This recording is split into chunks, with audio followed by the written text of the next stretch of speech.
أعوذ بالله من الشيطان الرجيم بسم الله الرحمن الرحيم ما كان محمد أبا أحد من رجالكم ولكن رسول الله وخاتم النبيين وكان الله بكل شيء عليما۔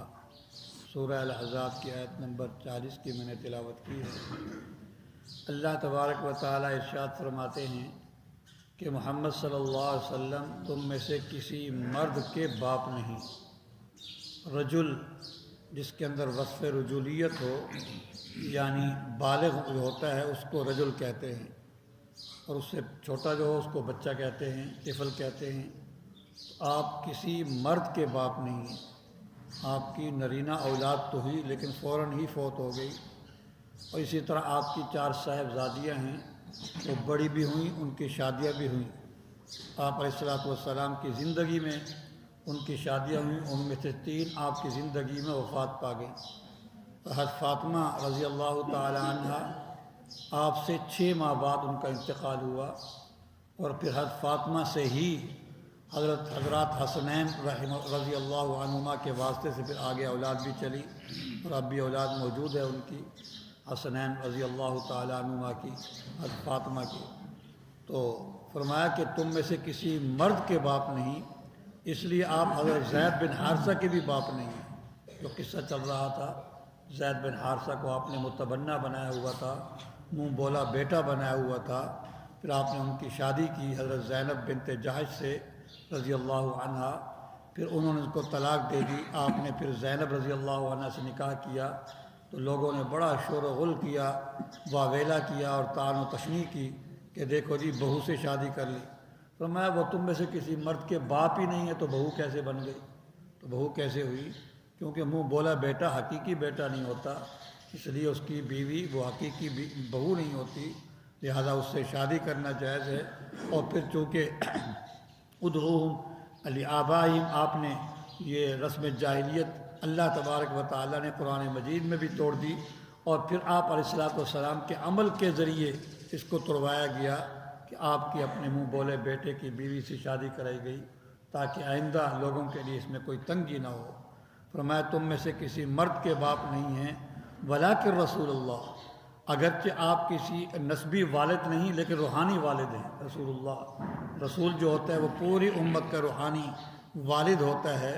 تو آپ جو ہے اللہ کے چونکہ رسول ہیں، آپ نسبی والد تو نہیں لیکن پوری امت کے آپ روحانی والد ہیں۔ اور پھر آپ ایسے ہیں کہ آپ خاتم النبیین ہیں، آپ سب سے آخری نبی ہیں، آپ کے بعد کوئی نبی نہیں آئے گا۔ گویا کہ آپ علیہ السلام کے روحانی ابوت جو ہے، روحانی والدیت جو ہے، وہ بھی بہت بڑی ہے، بہت وسیع ہے، کہ قیامت تک جتنے بھی لوگ پیدا ہوں گے سارے امت کے آپ روحانی والد ہیں۔ وگرنہ عام حالات میں انبیاء علیہ السلام جو آتے تھے وہ ایک خاص وقت کے لیے ہوتے تھے اور خاص علاقے کے لیے ہوتے تھے، تو وہ جو روحانی والد ہوتے تھے مخصوص طبقے کے لیے ہوتے تھے۔ لیکن آپ علیہ السلام جو روحانی والد ہیں، قیامت تک آنے والے ہر انسان کے آپ جو ہیں وہ آپ والد ہیں۔ آپ جنات کے بھی نبی ہیں، آپ انسانوں کے بھی نبی ہیں، آپ کے بعد کوئی نبی نہیں۔ اور یہ ختم نبوت کا جو عقیدہ ہے یہ ضروریات دین میں سے ہے۔ ضروریات دین میں سے ہونے کا مطلب یہ ہے اگر کوئی آدمی ضروریات دین میں سے کسی ایک کا انکار کر دے یا اس کا غلط مطلب بیان کرے وہ کافر ہو جاتا ہے۔ مثلا نماز ہے، ضروریات دین میں سے ہے، اگر کوئی آدمی نماز کا انکار کر دے کہ جی نماز کوئی فرض نہیں ہے تو وہ کافر ہو جائے گا، یا نماز کی غلط تعویل کرے، جی صلاۃ لفظ عربی میں آتا ہے، اس کا معنی دعا کرنا ہوتا ہے، بس گھر میں دعا کر لو نماز ہو گئی، صلاۃ پڑھ لی گئی، یہ تعویل باطل ہے۔ جو اس طرح کوئی تعویل کرتا ہے تو وہ بھی کافر ہے، اور جو انکار کرتا ہے وہ بھی کافر ہے۔ ہاں، جو انکار بھی نہیں کرتا اور سمجھتا ہے، کہتا ہے کہ نماز ہوئی ہے جو مسجد میں ہم جا کر پڑھتے ہیں، لیکن سستی کرتا ہے، غفلت کرتا ہے، وہ کافر نہیں ہوتا، البتہ وہ فاسق فاجر ہو جاتا ہے، اس کی شہادت بھی قبول نہیں ہوتی اس کے فاسق فاجر ہونے کی وجہ سے۔ تو بہرحال آپ خاتم النبیین ہیں، ختم نبوت ضروریات دین میں سے ہے، اس کا انکار کرنا یا اس کی تعویل باطل کرنا کفر ہے۔ اور حتیٰ کہ علماء نے یہاں تک لکھا ہے اگر کوئی آدمی آپ علیہ السلام کے بعد نبوت کا دعویٰ کرے گا کوئی اس سے صرف یہ کہہ دے ہاں بھی کوئی دلیل دکھا تو وہ بھی کافر ہو جاتا ہے، کیونکہ گویا کہ اس کے عقیدے میں ڈاؤٹ اور شک تو پڑ گیا کہ ہو سکتا ہے کوئی نبی ہو، یہ تو قطعی عقیدہ کوئی نبی نہیں ہو سکتا، بات ختم۔ تو کوئی دعویٰ کرے، اگلا کوئی اس سے صرف دلیل کا مطابق کہتا ہے میں تجھے نہیں مانتا، اس وقت مانوں گا جب تو معجزہ دکھائے گا، تو کوئی دلیل دکھائے گا، تو اس کہنے سے بھی، دلیل اور معجزے کے مطالبہ کرنے سے ہی وہ کافر ہو جاتا ہے۔ تو بعض لوگ یہ بھی دھوکہ دیتے ہیں جی صرف ایک مسئلے کا انکار کر دینے سے انسان کیوں کافر ہو جاتا ہے۔ میں اس کی سادہ سی مثال دیتا ہوں کہ فرض کر لو 20 بیماریاں بڑی بڑی ہیں اس دنیا کے اندر، جیسے کوئی بھی 20 بیماریاں ہیں، دل کے مرض ہیں، کینسر ہے وغیرہ وغیرہ۔ اگر کسی کوئی ٹیسٹ کروائے، 19 ٹیسٹ اس کے کلیئر آ جائیں، ایک خراب آ جائے، اب 19 تو صحت ہے اور ایک خرابی ہے، لوگ اس کو بیمار کہیں گے، صحت مند نہیں کہیں گے، کہ حالانکہ 100 میں سے ایک بیماری لگی ہے اور 99 بیماریاں اس کو نہیں ہیں، 99 ٹیسٹ اس کے کلیئر ہیں، لیکن ایک بیماری لگی ہوئی ہے، تب بھی اس کو بیمار کہا جائے گا، اس کو صحت مند نہیں کہا جائے گا۔ تو یہ جو عقیدے ہوتے ہیں، ضروریات دین ہوتے ہیں، اگر سارے مانتا ہو صرف ایک نہ مانے تو وہ بیمار ہے، یعنی کہ وہ کافر ہے، اس کو کافر کہا جائے گا۔ تو آپ علیہ الصلوۃ والسلام خاتم النبیین ہیں، اور صحابہ کرام رضی اللہ عنہ کا جو سب سے پہلا اجماع ہوا ہے وہ ختم نبوت کے مسئلے پر ہوا ہے، اتنا اہم مسئلہ ہے۔ اور حضرت ابوبکر صدیق رضی اللہ عنہ کے دور میں جو جتنے بھی مدعیان نبوت تھے سب کا طے کیا گیا، ان کے خلاف جہاد کیا گیا۔ حضور علیہ الصلوۃ والسلام نے خود مدعی نبوت کے قتل کا آپ نے خود فتویٰ دیا، اس کو قتل کر دیا جائے، اسود عنسی کے قتل کا آپ نے فتویٰ دیا، اور صحابہ کرام نے بڑی بڑی سخت جنگیں لڑی، اتنے شہید آپ علیہ الصلوۃ والسلام کے 23 سالہ دور میں نہیں ہوئے، دور یعنی کہ جو آپ کا دور تھا حیات کا، نبوت ملنے کا اظہار کرنے کے بعد اتنے شہید نہیں ہوئے جتنے اس ایک جنگ کے اندر، مسلمہ کذاب کے ساتھ ایک جنگ کے اندر جتنے صحابہ کرام شہید ہو گئے۔ تو اس سے ختم نبوت کی اہمیت کا اندازہ ہوتا ہے۔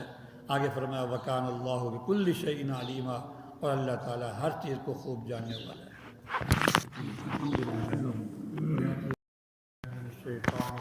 بسم اللہ الرحمن الرحیم۔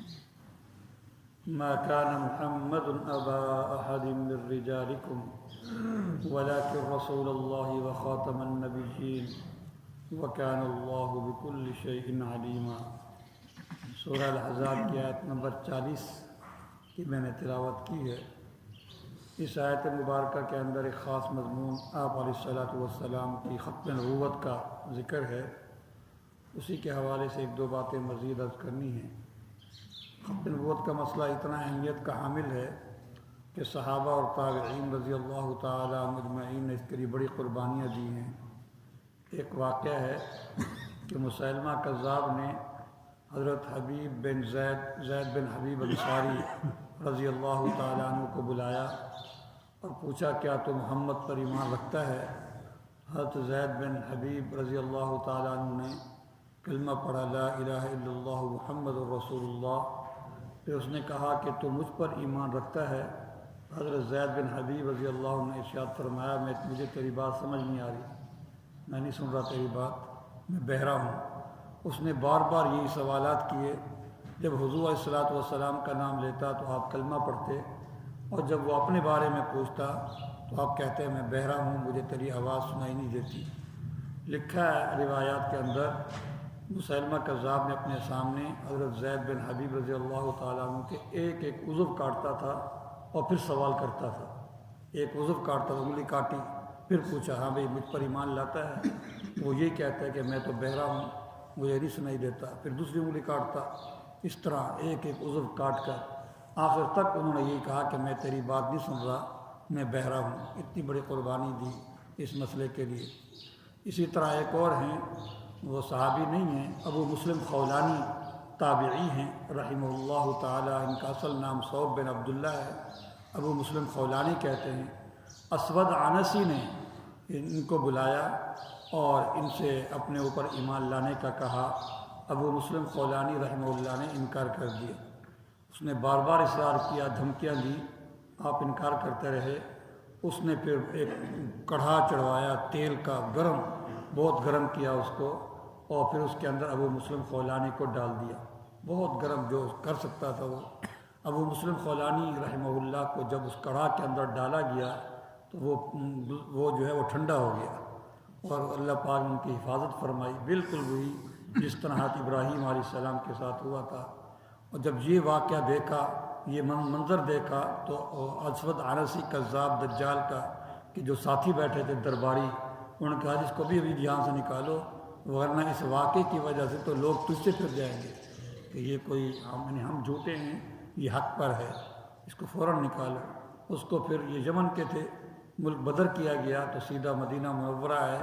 وہاں پر جب نئے آدمی آئے تو حضرت عمر رضی اللہ عنہ نے پوچھا بھئی کہاں سے ہے، سارا واقعہ سنایا کہ میں فلاں جگہ سے آیا ہوں۔ حضرت عمر رضی اللہ عنہ نے پوچھا کہ اس آدمی کا کیا حال ہے جس کے بارے میں سنا ہے کہ اس کو اسود عنسی نے تپتے ہوئے انتہائی گرم تیل میں ڈالا تھا، لیکن وہ آگ اس کے لیے گلزار بن گئی۔ انہوں نے کہا جی اس کا نام صوب بن عبداللہ ہے۔ تو اس نے یہ کہا تو حضرت عمر رضی اللہ تعالیٰ عنہ بھاپ گئے کہ یہ وہی شخص ہے۔ فرمایا کہ اللہ کا بہت بڑا ہم پر احسان ہے کہ ہم نے اس شخص کو، محمد صلی اللہ علیہ وسلم کے امتی میں ایسے شخص کو بھی دیکھ لیا جس کے لیے اللہ پاک نے آگ کو اسی طرح گلزار بنا دیا جس طرح حضرت ابراہیم علیہ السلام کے لیے گلزار بنایا تھا۔ تو اس طرح قربانی دی ہیں۔ اور ایک بات یہ بھی ذہن میں رکھیں، حضرت عیسیٰ علیہ السلام اہل سنت والجماعت کا متفقہ علیہ عقیدہ ہے اور قطعی عقیدہ ہے کہ حضرت عیسیٰ علیہ السلام حیات ہیں، آسمان پر زندہ اسی جسم کے ساتھ اٹھا لیے گئے ہیں اور قیامت کے قریب ان کو واپس بھیجا جائے گا۔ وہ یہاں آئیں گے تو یہاں آ کر حضور علیہ السلام کے امتی بن کر آپ علیہ السلام کی شریعت پر خود بھی عمل کریں گے اور امت کو بھی عمل کرائیں گے۔ اور بھی واقعات لکھے ہیں، شادی بھی کریں گے، بچے بھی ہوں گے، پھر وہ یہاں انتقال کریں گے، ان کو پھر دفنایا جائے گا۔ سارے واقعات صحیح احادیث سے ثابت ہیں اور قرآن پاک کی آیات سے بھی ثابت ہیں۔ قطعی عقیدہ ہے، اس کا انکار کرنے والا بھی کافر ہے۔ تو دجال یہ قادیانی جو تھا، اس نے اپنے آپ کو مسیح موعود کہا کہ میں وہی مسیح ہوں، حالانکہ وہ مسیح تو ماں کے پیٹ سے پیدا نہیں ہوں گے، وہ تو آسمان سے اتریں گے، اور پھر وہ اتریں گے بھی جو ہے وہ دمشق کے اندر۔ یہ تو کشمیر پر پیدا ہوا، ماں کے پیٹ سے پیدا ہوا، اور اس طرح اور کئی چیزیں جھوٹی اس کی ہیں۔ تو اس نے اپنے آپ کو مسیح موعود کہا، اور وہ یہ دھوکہ دیتے ہیں کہ عیسیٰ علیہ السلام جب آئیں گے تو یہ تو پھر آخری نبی نہ ہوئے ہمارے نبی، حالانکہ آخری ہونے کے لیے پہلے کا مرنا ضروری نہیں ہوتا۔ ایک انسان کے 5 بیٹے ہیں، آخری بیٹا وہی ہے جو آخر میں پیدا ہوا، چاہے پہلے والے بعد بھی مرے تو آخری تو وہی ہے۔ تو آخری ہونے کے لیے پہلوں کا مرنا ضروری نہیں ہوتا۔ پھر حضرت عیسیٰ علیہ السلام جو آئیں گے وہ جدید شریعت لے کر نہیں آئیں گے، وہ آپ علیہ السلام کے امتی بن کر آئیں گے، اور آپ علیہ السلام کے جو ہے وہ شریعت پر ہی عمل کریں گے اور شریعت پر عمل کروائیں گے۔ اور جو ہے ختم نبوت کا انکار تب لازم آتا ہے جب تعداد ایک بڑھ جائے۔ مثال کے 1,24,000 کم و بیش انبیاء ہیں، تو آپ کی آخری نبوت پر قدغن تو تب لگے گی، اعتراض تب ہوگا جب کوئی ایسا نبی آئے کہ جس کے آنے سے تعداد میں کیا ہو جائے، اضافہ ہو جائے۔ حضرت عیسیٰ علیہ السلام کے آنے سے تعداد میں اضافہ نہیں ہوگا تو تعداد تو وہی رہے گی۔ اس لیے میں نے کہا کہ آخری ہونے کے لیے پہلے کا مرنا ضروری نہیں ہوتا، کہ اس طرح دھوکہ دیتے ہیں۔ اور انہوں نے اصل میں یہ یہود و نصارہ نے اسے کھڑا کیا تھا اور اس سے اپنا ایک مقصد حاصل کرنا تھا، اور وہ مقصد تھا جہاد ختم ہو گیا۔ جہاد کی منسوخیت کا اس نے فتویٰ دیا، کیونکہ انگریز کو ضرورت تھی، کیونکہ مسلمان جہاد کے لیے کھڑے ہوتے تھے۔ اب ان کے دل سے جہاد کا جذبہ ختم کرنے کے لیے اس نے یہی پھر ڈھونگ رچایا، اپنا آدمی کھڑا کیا، اور مقصد یہی تھا کہ جہاد کو ختم کر دیا جائے۔ اس نے باقاعدہ فتویٰ دیا جہاد کی منسوخیت کا، کہ جہاد اب ختم ہو گیا۔ لیکن یہ سب فراڈ تھا، اور یہود و نصارہ اب تک اس کی حمایت کر رہے ہیں۔ اس لیے یہ ایسا فتنہ ہے کہ یہ ختم ہونے کا نام نہیں لے رہا، کیونکہ عالمی طاقتیں اس کے ساتھ ہیں۔ حضور علیہ السلام نے ارشاد فرمایا کہ میری امت میں 30 دجال کذاب، بڑے بڑے دجال اور بڑے بڑے کذاب پیدا ہوں گے، جو ہے حالانکہ دعوی نبوت کرنے والے تو بے شمار ہیں، بہت سارے ہیں۔ تو 30 کی گنتی اس لیے علماء فرماتے ہیں کہ 30 بڑے بڑے ہوں گے۔ باقی مدعی نبوت تو کبھی فیصل آباد میں بھی کھڑا ہو جاتا ہے، کبھی کہیں اپنی موت آپ مر جاتے ہیں، ختم ہو جاتے ہیں، لیکن اس کے پیچھے کوئی تھمبا ہوتا ہے، طاقت ہوتی ہے، کوئی پیچھے کچھ پناہ ہوتا ہے، اس کا فتنہ جو ہے خطرناک ہوتا ہے۔ تو یہ جو ہے انہی میں سے ہے، یہ بڑے دجالوں میں سے ہے کہ 100 سال ہونے والے ہیں، لیکن یہ فتنہ ختم نہیں ہو رہا، لیکن الحمدللہ علماء محنت کر رہے ہیں۔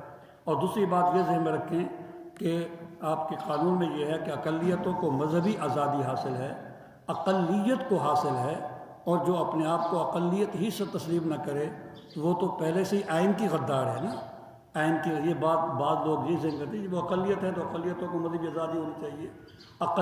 اقلیت اپنے آپ کو پہلے کیا کرے؟ تسلیم کرے۔ اگر ایک اقلیت، یہودی اپنے آپ کو اقلیت کہتے ہیں، کبھی انہوں نے اپنے آپ کو مسلمان نہیں کہا، وہ اپنے آپ کو نان مسلم کہتے ہیں۔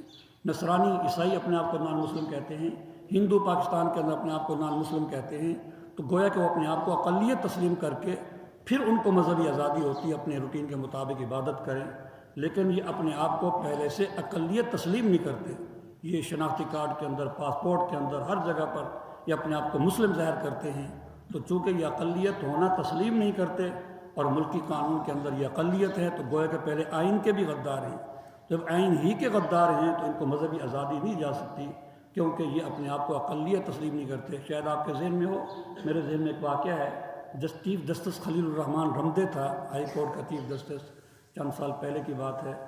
تو کسی قادیانی کو جج بنایا گیا تھا، تو چیف جسٹس نے اس سے حلف لینے سے انکار کر دیا۔ تو بعض جاہل لوگ ہوتے ہیں، ان کو سطحی علم ہوتا ہے، حقیقی گہرا علم تو نہیں ہوتا۔ ان کا جی ہندو جج بنا بیٹھا ہے، عیسائی جج بنا بیٹھا ہے، تو اس کو جج کیوں نہیں بناتے؟ اس نے یہی جواب دیا تھا کہ یہ اپنے آپ کو کافر تسلیم کرے تو میں ابھی حلف لے لیتا ہوں، اپنے آپ کو کافر تسلیم کر لے تو میں ابھی حلف لے لیتا ہوں اس سے۔ یہ اپنے آپ کو یہ دھوکہ دیتے ہیں، مسلمانوں کو اپنے آپ کو مسلمان ظاہر کرتے ہیں۔ تو جب یہ دھوکہ دیتے ہیں، دھوکے باز سے تو نہیں ہو سکتا حلف، اس کو تو کوئی سیٹ ہم نہیں دے سکتے۔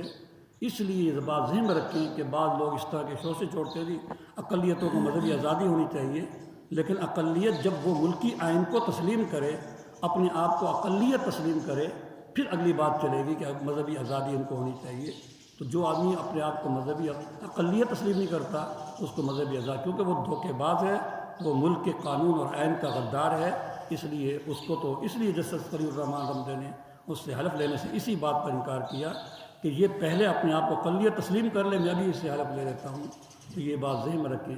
اور یہ اشاعت جو ہے وہ اپنے آپ کو مسلمان کہنا اور اپنے مذہب کی پرچار کرنا ایک زبانی ہوتا ہے، ایک کتاب کی شکل میں ہوتا ہے۔ کتاب کی شکل میں بھی اشاعت ہوتی ہے۔ تو پچھلا واقعہ ہوا چند دن پہلے، وہ اس نے جو ہے کتاب لکھی تھی، اور اب بھی کئی کتابیں ان کی چھپتی پھرتی ہیں، اس کے اندر وہ تحریف کرتے ہیں، غلط معنی کرتے ہیں۔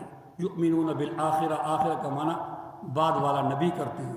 آپ تو معنی آخرت سے آخرت کرتے ہو، قیامت کرتے ہو، وہ کہتے ہیں آخرت سے مراد محمد کے بعد جو نبی آئے گا اس پر بھی یہ ایمان رکھتے ہیں، اس طرح کی تعریف کرتے ہیں۔ تو اس لیے یہ بات ذہن میں رکھیں، لوگ دھوکہ دیتے ہیں۔ تو یہ اپنے آپ کو پہلے اقلیت تسلیم کریں گے، پھر اگلی بات ہوگی۔